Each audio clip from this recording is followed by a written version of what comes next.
states make money off of child support. There's something called Title 4D, where let's say you go to court, dad is ordered to pay child support for mom. The state makes money off of this dad paying child support. The federal government reimburses the states, right, for collecting child support and dispersing it out. So you think, wait a minute, so if we had 50-50 custody, if we had kids are with mom half the time, with dad half the time, which, by the way, research shows is the absolute best for kids, what happens with child support? It's greatly reduced or there's none.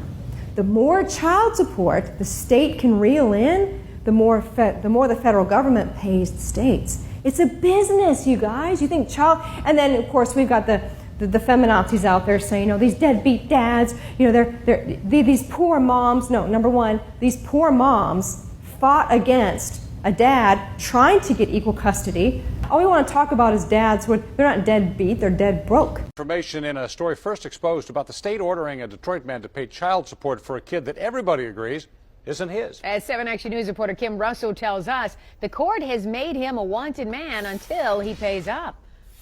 When I exposed this story, I thought someone in front of the court would fix a clear injustice. Instead, a warrant has now been issued for Carnell Alexander's arrest. For him, it's deja vu. In 1991, during a traffic stop, Carnell Alexander got a shock. Police arrested him. His crime? Being a deadbeat dad. I knew I didn't have a child, so I was kind of blown back. He told 7 Action News he would later learn this happened because his ex needed help. I had to turn to welfare to get assistance to take care of them, and I had to put him down as the father. That was the only way I can get assistance. That started a paternity case. A process server then turned in this paper saying Carnell had been notified at a house in Highland Park. So when he didn't show up at court, he was legally listed as dad. The problem? Carnell didn't get notified. He wasn't even at a house in Highland Park. He was in prison for a crime he committed as a young man. And by the time he learned about the paternity case, judges told him it was too late. Legally, he owes the state more than $30 grand for assistance paid to care for a child. I did not father, that I did not biologically create or spend any time with throughout my life. I find that very unfair. Carnell says he won't pay. He tells me tomorrow he will turn himself in. I will go to jail if I have to because I'm tired of the situation of the mishandling of the case. I don't think that's right. Murray Davis from the National Family Justice Association says there are thousands of men in Carnell Alexander's shoes because Michigan does not have paternity fraud laws that protect men.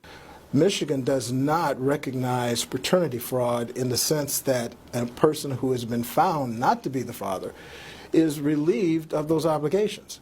I did reach out to friend of the court and was told that they cannot comment on open and active cases.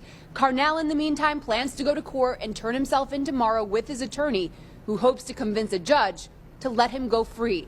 We'll let you know what happens.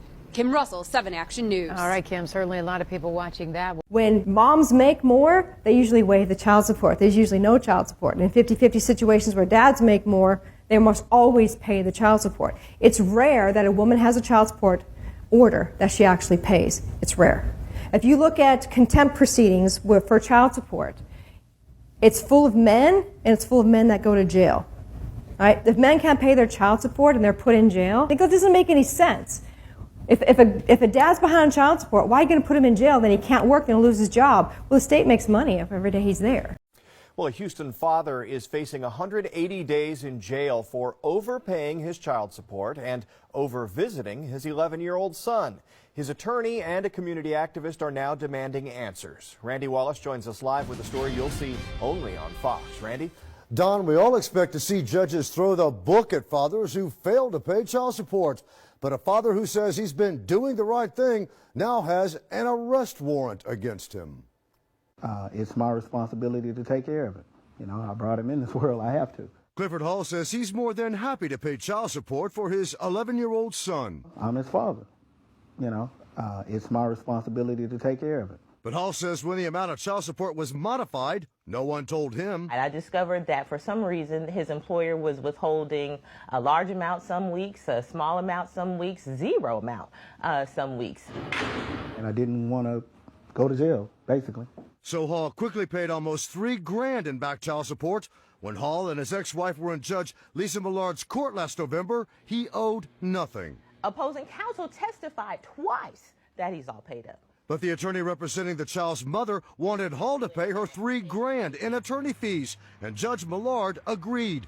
Court documents also reveal Hall wasn't following the court's scheduled times to pick up his son, another modification he says he knew nothing about. The judge ended up sentencing him to 6 months in jail. When she said, remand you to the Harris County Jail for 180 days, my mouth just dropped. This entire situation is shocking to me. I've never seen one like this. Community activist Cornell X wants the state's judicial board to investigate. The court failed the child. The court failed Mr. Hall. The system broke down. I can't be there for my son in jail. I can't pay child support in jail. This is not in the best interest of the child.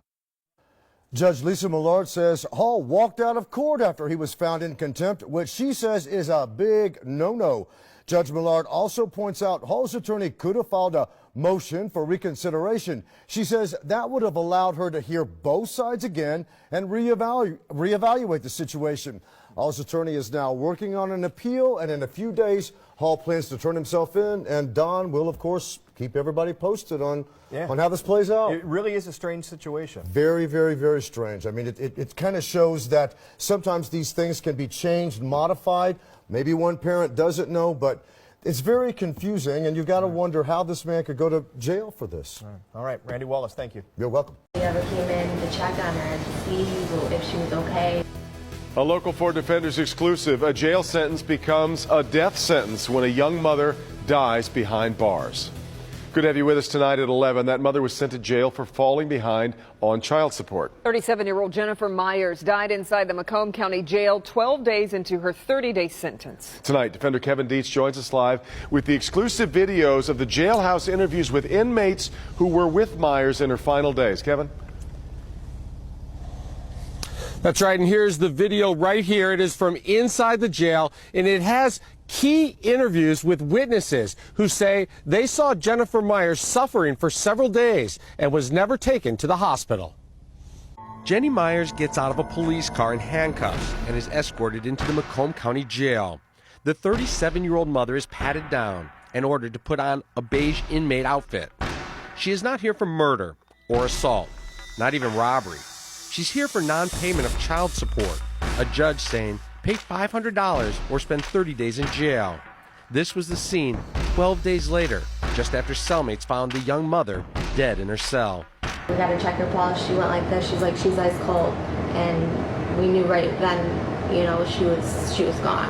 The exclusive jail video obtained by the Defender shows reaction from inmates immediately following the discovery. And it shows her body being brought out on a stretcher in a body bag. Jennifer Myers wasn't murdered. She didn't commit suicide or overdose. She died from a virus slowly moving through her body. Neither the Sheriff's Department guards nor the privately contracted medical staff took her to a hospital.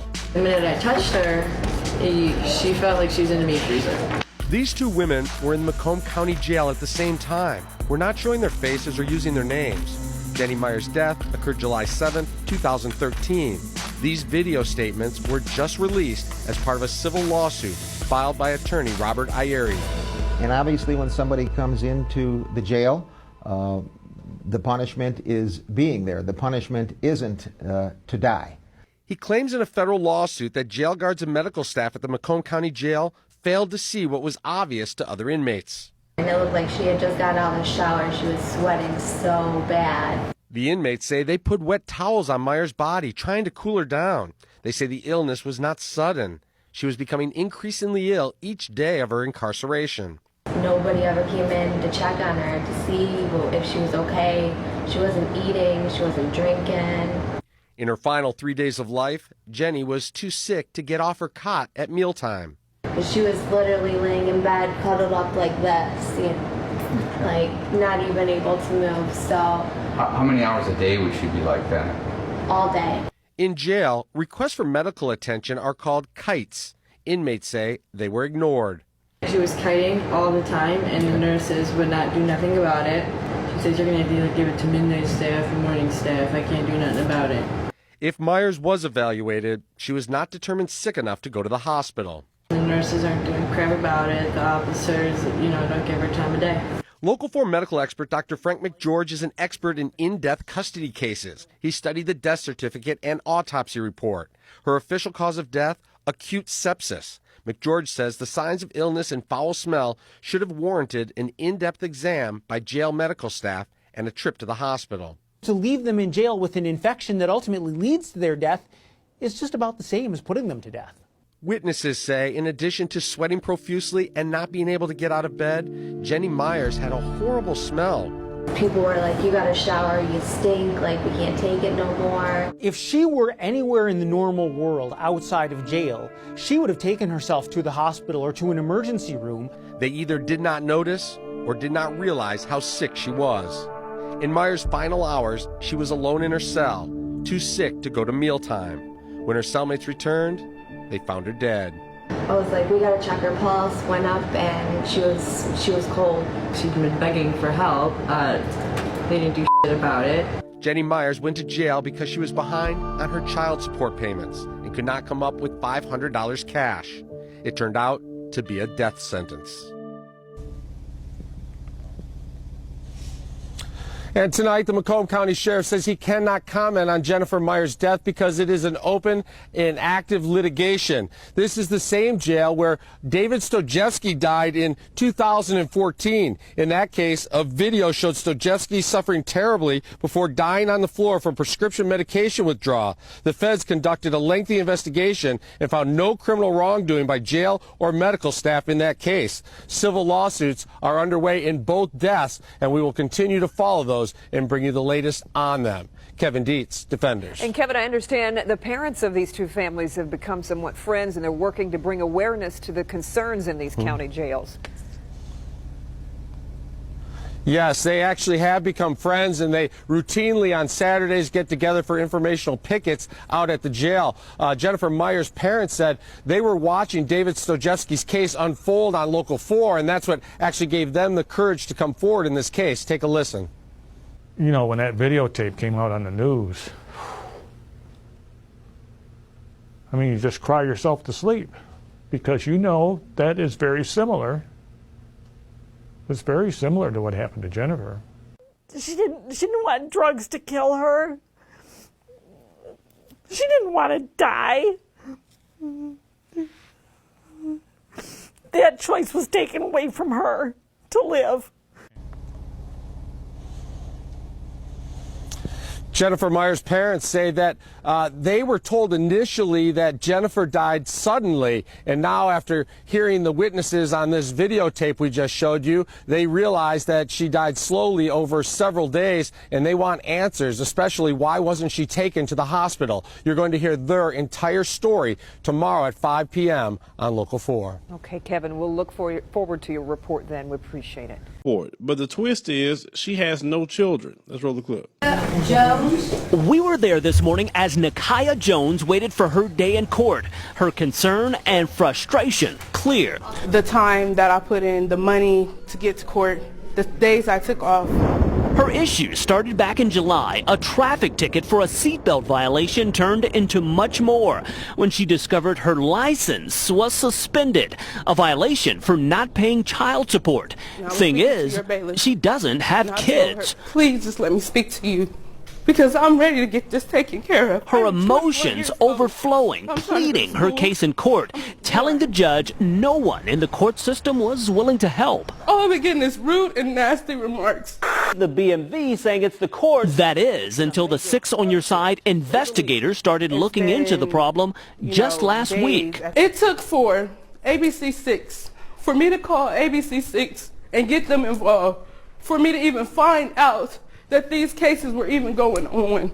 It took for me to call them to even get a response from anyone. After we did a bit of digging at the Franklin County Municipal Courthouse, now some movement in the case. If you could please look into my situation and look to where I can take care of this so I can restart my life. Court administrators finally trying to help Jones sort things out. Turns out Jones does have prior outstanding traffic violations that led to an avalanche of paperwork confusion and a warrant for her arrest. And this is my next court date. So, here's the deal. Jones now has to pay a few fines and court costs, and she can get her driver's license ASAP. All the charges are dropped. Any charges, past charges I had, any past fines, all of that will be dropped. She tells us it's like a massive weight has been taken off her back. It's a big relief. Now her life can get back on track. I hope so. I'm not sure. I hope so. So we heard how everything ended. She had to take care of a couple of tickets. They say they made a mistake and she can get her license back.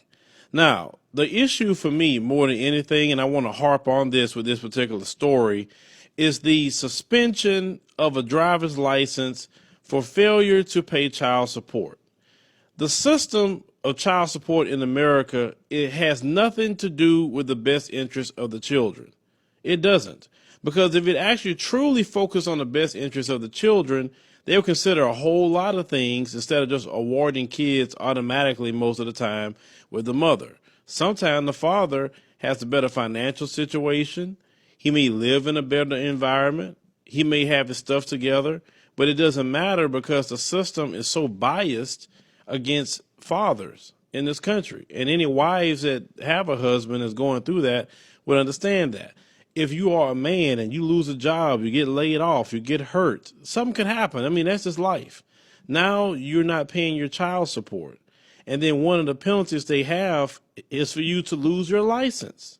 Now, how is it losing your license is going to encourage and help facilitate you paying child support? That's like me cutting off your hand and telling you to eat with that same hand. You're going to have a difficult time trying to eat with a nub. Well, that's the same thing they're doing when they take away your driver's license. If you want this person to go to work and pay this particular child support, right? Well, they need to get there. And not every city has public transportation. Now, some people say you can get an Uber or whatever.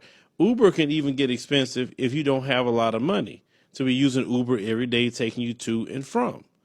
You see, it's okay in society to harm predominantly men and say deadbeat dads. And if it's deadbeat dads, we should be able to take the driver's license, should be able to jail them, should be able to not allow them to have a passport if they want to travel. And do you know with the passport situation, if you owe $2,500 in child support or more, they will take your passport away. But do you know the government allows you to owe more than $50,000 in taxes before they even start considering suspending your passport? So that's taxes to the government. They allow you more leeway than they do with child support. This woman is suffering and has suffered all the things that she suffered due to this corrupt system here in America in family law courts. And everyone needs to know, not only has Bill Clinton been the one instrumental of hurting the black community with the crime bill, but he also hurt the family with all his provisions in 1996. That he's the one to start putting in to jail people and do all these things to someone who owes child support.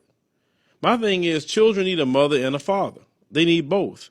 Their father don't supposed to be locked up in jail. Any man or any boy accused of being the father of a child is at risk for paternity fraud, even if he didn't know the mother, even if he never touched her, for one fatal reason. There is no proof required to be filed by the mother or the legal guardian that you did it to be submitted with that lawsuit against you. I have many clients found their way into paternity fraud, including men who didn't know the mother at all, men who had similar names to the biological father, to many married men, to many military men who are victims of a thing called incorrect default judgment.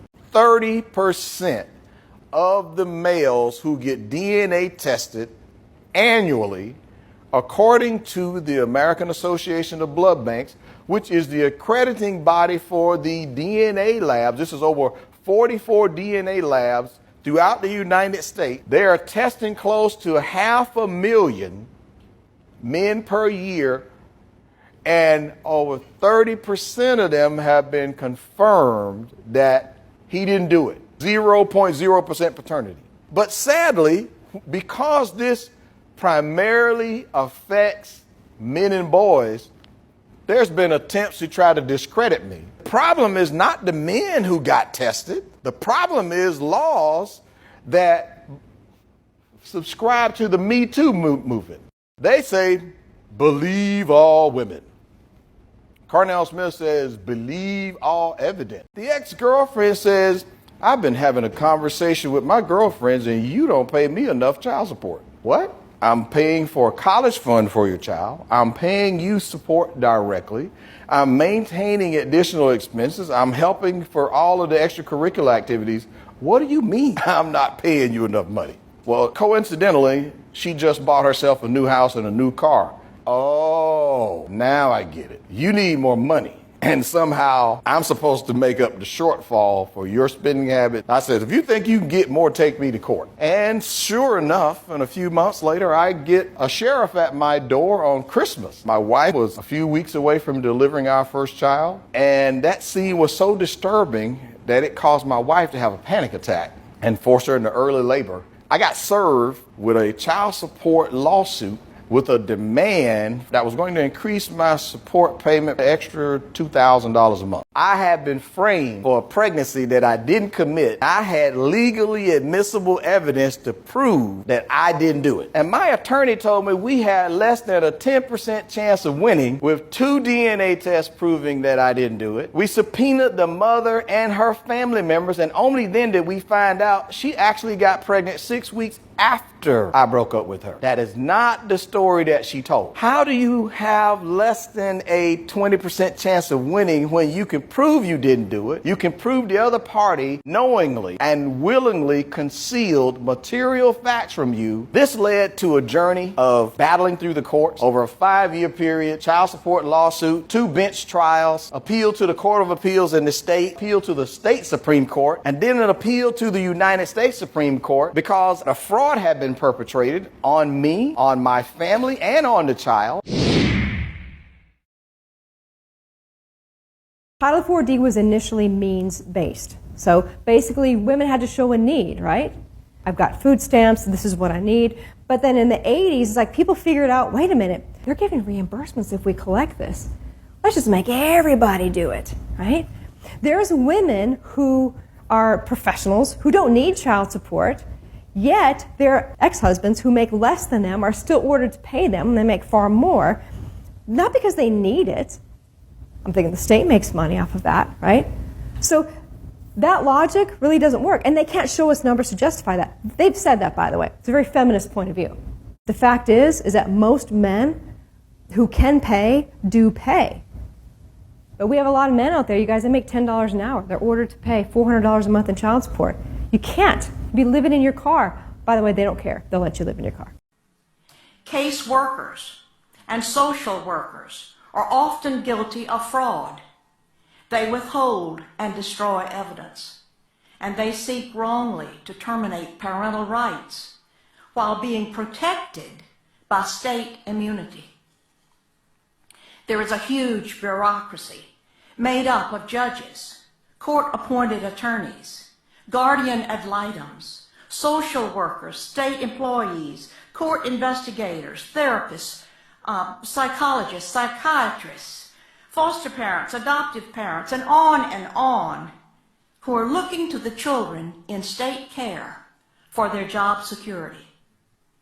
Judges have control over private living arrangements and income of 48.3 million Americans. The United States Census Bureau reported in 2002 that $40 billion in transfer payments were made between households of custody parents and other parents. That money, $40 billion, is under the direction and control of family court judges in environments covered with confidentiality laws that protect the wrong people. Fathers are victims of this unjust system. Child support payments, even without having visits with their children, are choking the very life out of fathers. 3 fathers, of whom I am aware and have been in touch with, committed suicide in the last 12 months because they lost the opportunity to even visit with their children. These are crimes against humanity for financial gain. Rights are removed from parents, human rights, civil rights, and even religious rights. One illustration of what took place in my district is that after so many calls, I decided to call a meeting in one of the counties of my own district. I personally called 37 families that had been in touch with me who had all lost their children, grandchildren. I had them meet me in the library one Saturday morning. We started at 9 o'clock and we ended at 9 o'clock. We had 50 families standing outside the door that could not get in. We didn't have time to talk with them. There was incredible anguish and profound suffering from these families. Some children had been taken off the school bus, taken out of the hospitals, or taken out of their homes in the middle of the night, and even worse. It was just an incredible ordeal. These parents, trapped in the system, become like refugees. They're dazed and glazed and have no one of whom to turn. They do not know what to do, and the loss of their children is devastating. After having worked in this arena for several years, I do not believe that a single child comes out whole after having been in this system. Many foster children make up the homeless population of today. I introduced legislation, Senate Bill 415, in my last session.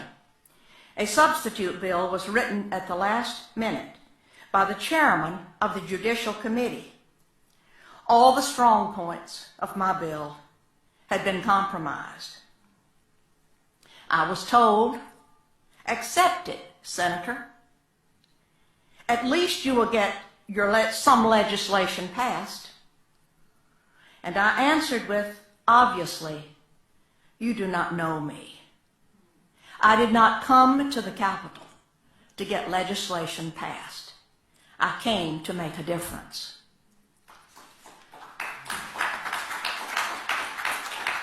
What can be done?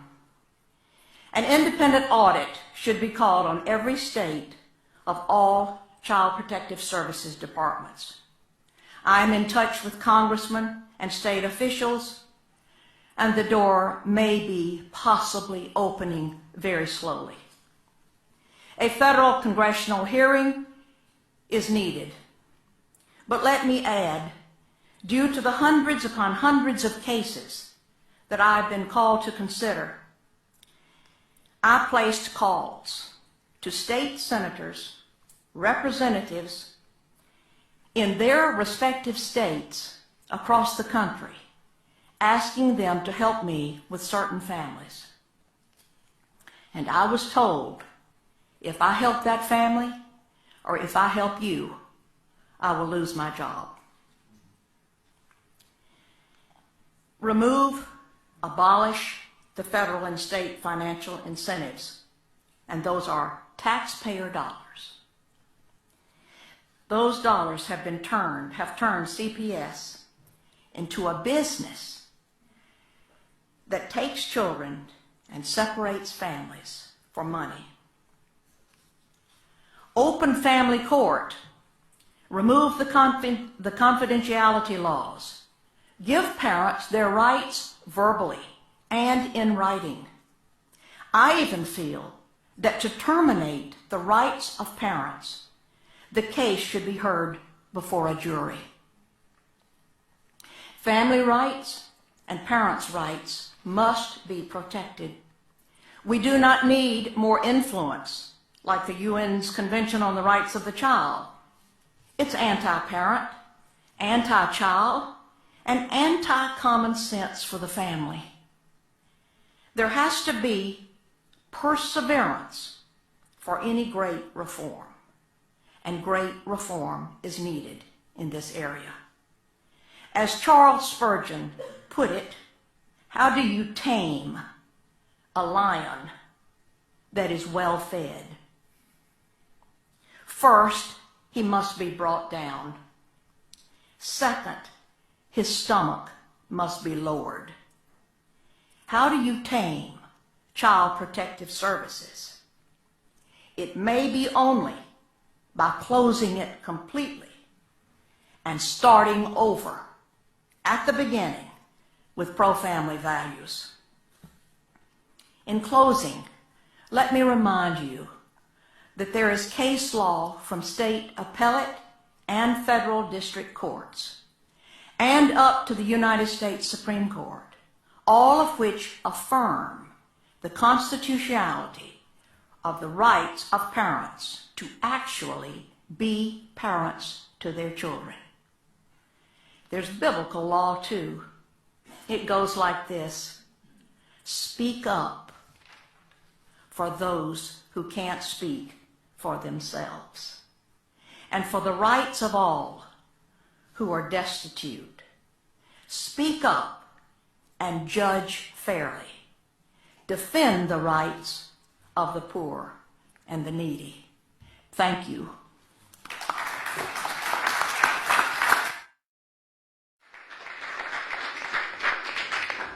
Thank you, Derek. Next, Carol Rhodes.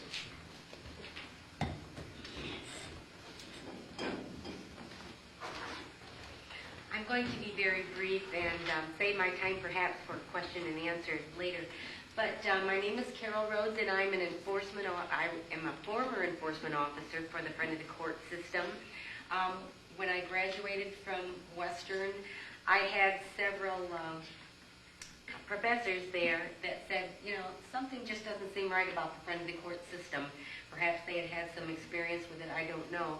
They said someone needs to get in there and see just what's going on. And I was a single mom, and I had experienced a lot of things that I could see that could use some work, and I thought, you know, I could be an effective enforcement officer. And so I was hired by the 37th Circuit Court, and as a law officer, I thought I could make a difference there, but I found out very soon what many of you already know, that it's not about the best interest of the children, but it's about money, and it's about federal funding, it's about tax dollars.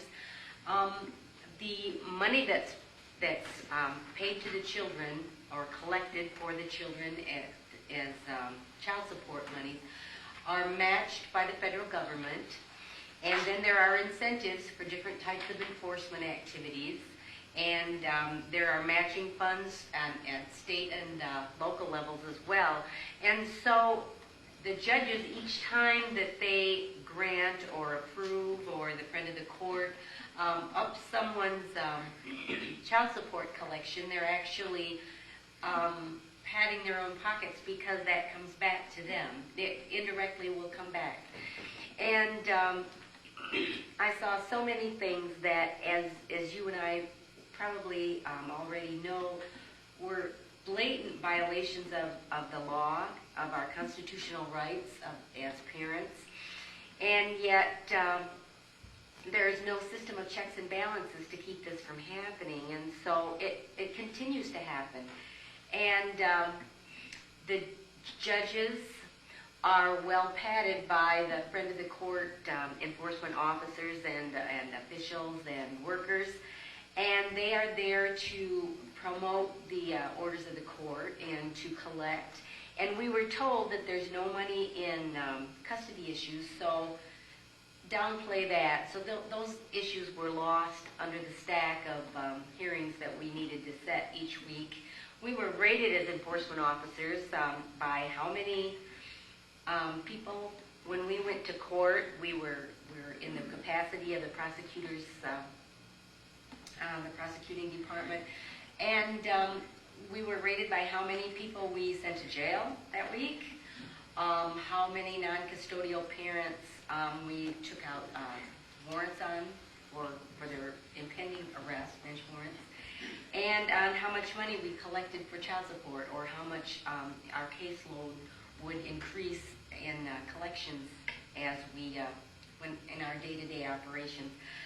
I saw records destroyed. I saw creative bookkeeping where with computers you could go through and an individual would have an arrearage, a back amount that they owed in child support, perhaps of $3,000 or $4,000 one day, and 2 or 3 days later, actually overnight, it could go to $30,000 arrearage, and the computers would take it back so it looked like that had been the original amount owed, and no one had to inform the payee or the payer that this change was made. These kinds of things happen. People would come in and they had a legal right to see their case file, and we were to take our case file to the deputy director or to the director, and they would go through and sort what the individuals were allowed to see, and only after the appointment they'd put them back in. We weren't allowed to spend time with parenting time or custody issues because there was no money in it, and the court was overloaded with hearings as it was. It became more and more discouraging until the fact was that in order to do a job, you had to lie to parents, you had to denigrate non-custodial parents, which in most cases were fathers, but worst of all, the kids suffered, and we were told that we were not social workers. The friend of the court is not the friend of the parents or the friend of the children or the friend of the people. It's the friend of the court, and it's there to enforce what the judge has ruled. And it was a money issue. Eventually, I wrote a book after working there for years and feeling that the only way I could actually be effective and help people is to go under the table and help them or call them. All our correspondence was monitored and all our phone calls were recorded. So it really, it was really heartrending because there were so many children that suffered, so many families that suffered. And even though I had been a single parent, even though I had spent time in safe place, I had gone through many of the things that oftentimes the Violence Against Women Act and some of the other now organizations are speaking up against. Still, I could see that the system was so skewed, and it was skewed against parents, but even more devastating, it totally devastated the children involved, and it made a system where there was always adversary.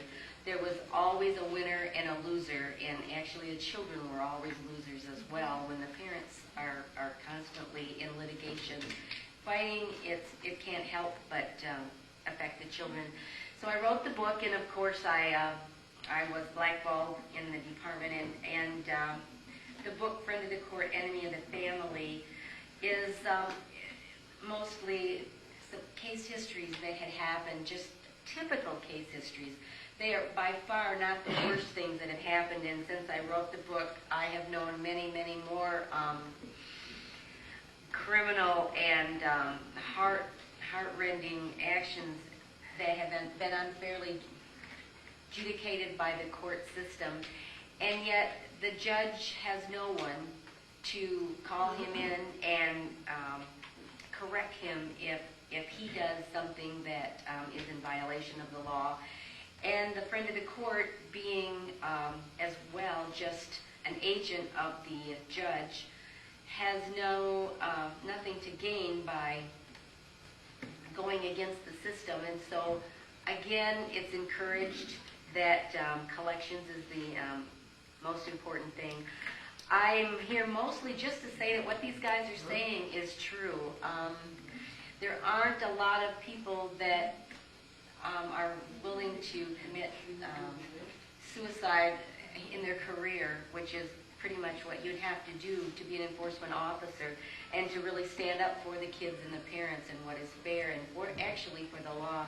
But I want to say again that if you have questions, I would be glad to answer. I am just here to say that what these gentlemen have to say and so many more are just a drop in the bucket of some of the offenses that go on every day, day in and day out. And it's hard not to become callous to the situation when you work in it day after day. But once it's happened to someone that you love or someone that you've known, and you've seen how the children have been impacted in their lives, then you really can't stand back and say, I'm sorry, this is someone else's problem. Too often people say, well, you know, the judges aren't always fair, but most of the time they do the right thing. And the friend of the court, you know, they make mistakes, but most of the time they're well-meaning, they try to do the right thing.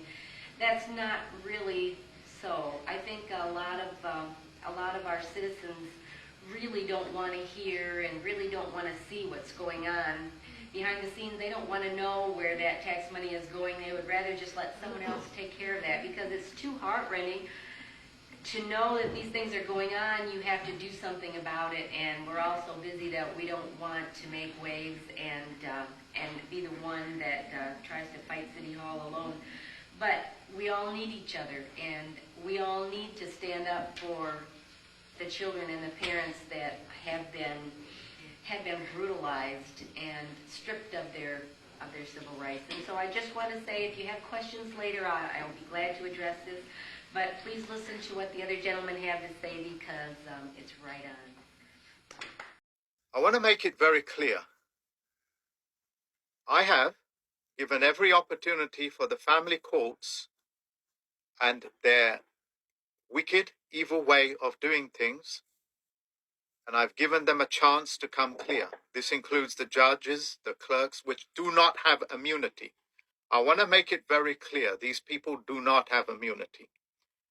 That have stolen babies, organ harvested, put out warrants on them, terrorized their mothers, terrorized their children, placing children in harm's way, placing children with known criminals, known people that have murdered, pedophiles, etc., as a way of traumatizing people and children to become state dependent, as they're doing with the transgender movement. And if YouTube doesn't like this, go screw yourself. Zero tolerance is coming your way. I will take control of you in ways that you cannot imagine. So what is it that I'm saying to you? I'm saying, listen, YouTube, behave yourself. I'm the plenipotentiary judge, okay? And the family courts, and I want to make this very clear, I will be going for the death penalty. You know, barbarism has no forgiveness, because that's why it's called barbarism. Because of what they have done, and think that they can hide in maritime courts under the Admiralty. No, no, no. You make sure, Titans, that you put me in a position, because I've been fighting this day and night, where I can go after them with the death penalty. These things are unforgivable. The family courts will answer for the things that they have done, and the men and women, whether they are corporate or whether in their private, it does not matter. They have violated the fundamentals of what is man and woman. Death penalty will be sought. And no judge, no clerk, and these writers, social services, any one of these people, they will not be spared. I want to be in a position, and I'm working to be in a position to take their lives, because they have forfeited their lives to be in the corona period. Full stop. Amen, brother.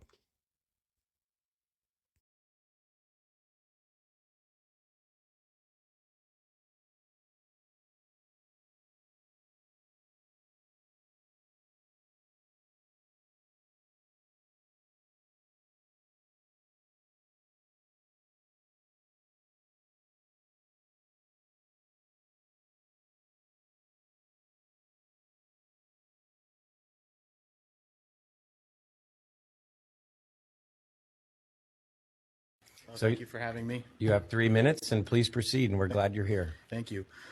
I'm here today to speak to you in reference to family court. Along with millions of other parents in this state and across the country, I too have personally had the unfortunate privilege of becoming intimately aware of the comings and goings of the family court judiciary. I can attest firsthand that there is not a single article of the United States Constitution that is not routinely violated in family court. It is a court where both I and millions of parents like me, as well as our children, are routinely subjected to egregious violations of our civil rights.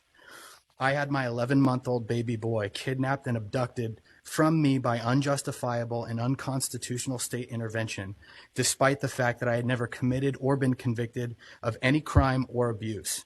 I was afforded no presumption of innocence, no trial, no chance to face my accusers. The family court commissioner was my judge, jury, and executioner. I was categorically denied due process.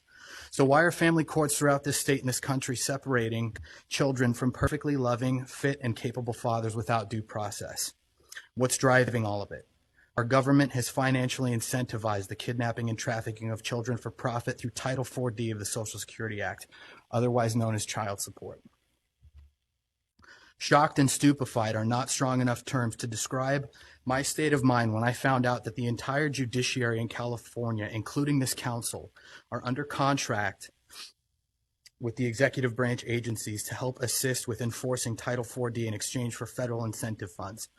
Article 3, Section 3 of the California State Constitution states that the powers of state government are legislative, executive, and judicial.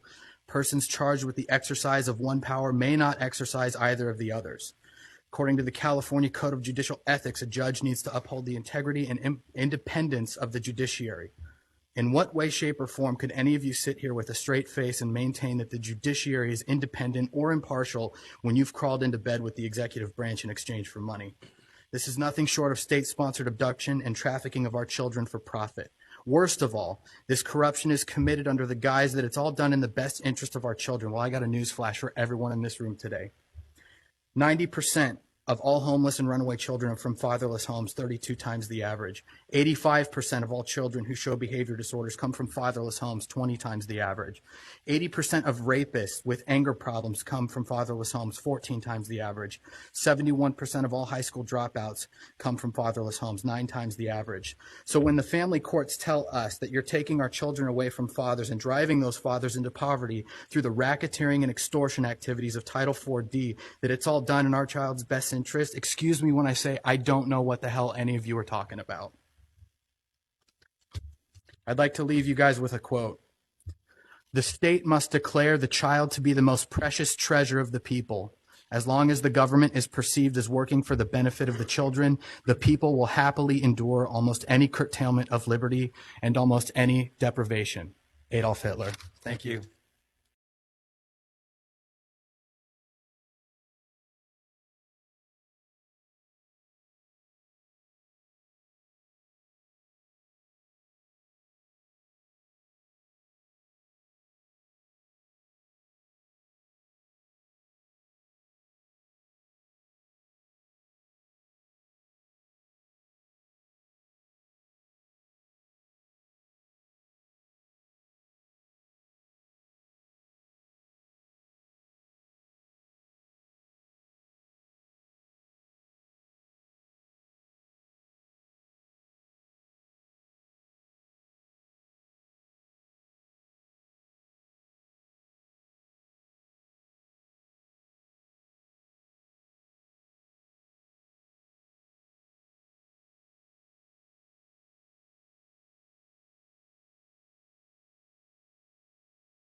Okay, I understand that you were involved or had a situation involving the collection of child support from yourself. Can you tell me about this?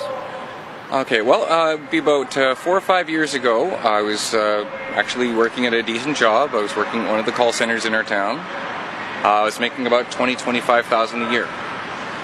My ex-girlfriend, mother of my daughter, her boyfriend pushed her into contacting Ontario Works and trying to nab me for extra child support.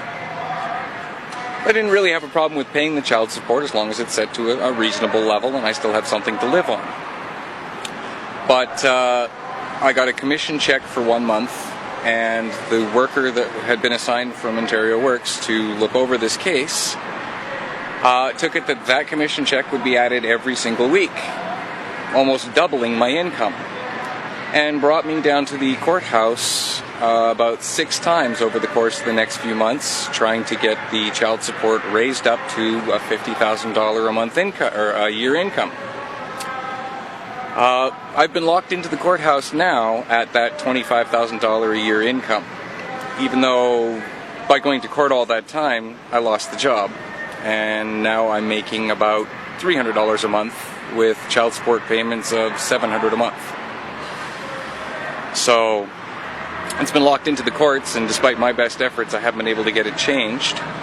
Although they said that there's a 2-year review on that process, I've been informed point blank by the lady in charge at Ontario Works that that would only be in a case where they will make money on the deal. If the amounts will drop, they don't bother.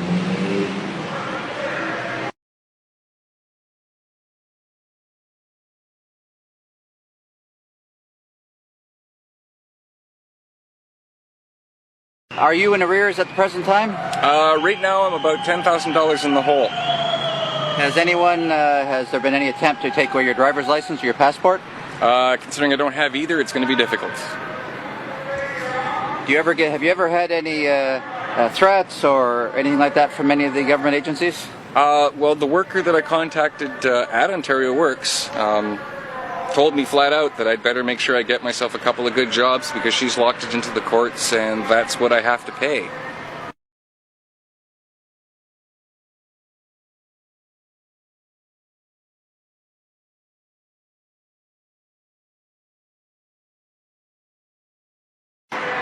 In your dealings with Ontario Works, did you ever get the sense that they truly wanted to find the correct amount of child support, or did you ever get the sense that they just wanted to go for whatever they could get? Primarily, she just wanted to go for whatever she could get her hands on. I'm not trying to name names here, but I guess I have to. It was Peggy Jo McKenzie, and she's the one that dragged me down to the courthouse 6 times trying to prove to the courts, despite my pay stubs, that I was making 10 times my amount. And in the end, it worked out exactly the way I thought it would. I had a $22,000 income that year. My child support was set at about $1,000 a month. And I lost the job that would have given me that.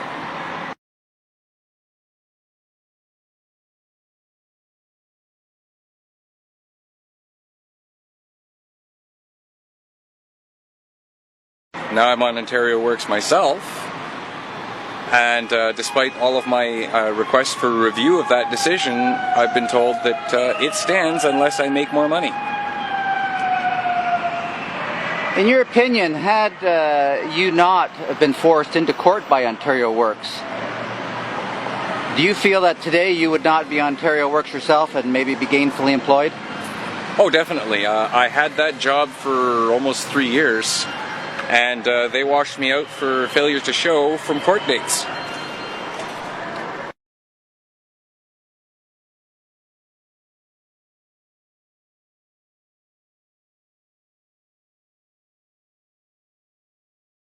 Do you have any comments that you'd like to make about the Family Responsibility Office? Very inhumane. They don't really care about your condition, your situation, your circumstance. They just want their cash, and it's not helpful. They're not really. I'm trying to think of a good way to put this, but they're less than helpful. They don't live up to the promises that they've been making.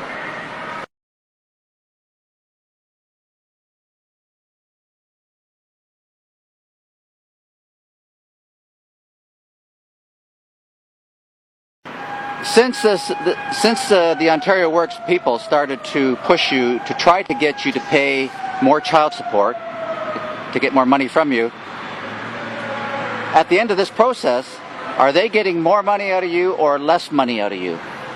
Well, now they're getting less money because I've lost the job that was going to support the amount that they originally requested. I'd asked them to do it based off of my taxes. At the end of each year, I file a tax form. They can take that information, use it to readjust my child support levels so that they'd actually be accurate.